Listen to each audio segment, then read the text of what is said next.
মানুষ মেয়েদেরকে ভাবে কি যে কণ্ঠশিল্পী মানে খালি গায়। না, আমি লিখি, আমি সুর করি, আমি গাই। মানুষের চোখে আসলে আমার বেড়ে ওঠা, সত্যি কথা বলতে। মানে প্রথমত গায়িকা না, কিন্তু আমি আমি গান লিখিও, সুর করি। মানুষ মেয়েদেরকে ভাবে কি যে কণ্ঠশিল্পী মানে খালি গায়। না, আমি লিখি, আমি সুর করি, আমি গাই। এবং মিউজিক, সঙ্গীত হচ্ছে আমার আসল, বলবো যে আমার আসল জায়গা। সেটা আসলে আমার ন্যাচারালি আসে। এবং অ্যাক্টিংটা আলহামদুলিল্লাহ সবাই পছন্দ করেছে।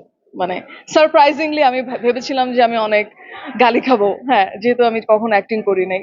কিন্তু আমার অ্যাক্টিং নিয়ে আলহামদুলিল্লাহ সবাই খুবই প্রশংসা করেছে। চঞ্চল ভাই, ফারুকি ভাই, এভরিওয়ান যারা ছিল, যারা দেখেছে কাজটা, ইভেন মেহজাবিন আপু, সবাই আমাকে অনেক অ্যাপ্রিসিয়েট করেছে।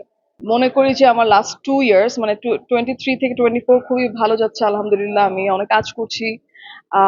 আমি একটা ডিফারেন্ট ব্যারিয়ার ভেঙেছি আমি বলবো, কারণ আমি আগে ইংলিশ মিউজিক করতাম, সেখান থেকে বাংলায় ফুললি কনভার্ট করা, অ্যাক্টিং করা, তো এই 2 বছরে অনেক কিছু হয়ে গেছে। সেই ক্ষেত্রে আমি খুবই থ্যাঙ্কফুল যে আমার সেই সাপোর্টটা আমি পেয়েছি মানুষদের থেকে। এবং নেক্সট ইয়ার আমি আরো ভালো ভালো কাজ দিয়ে ব্যাক করতে চাই।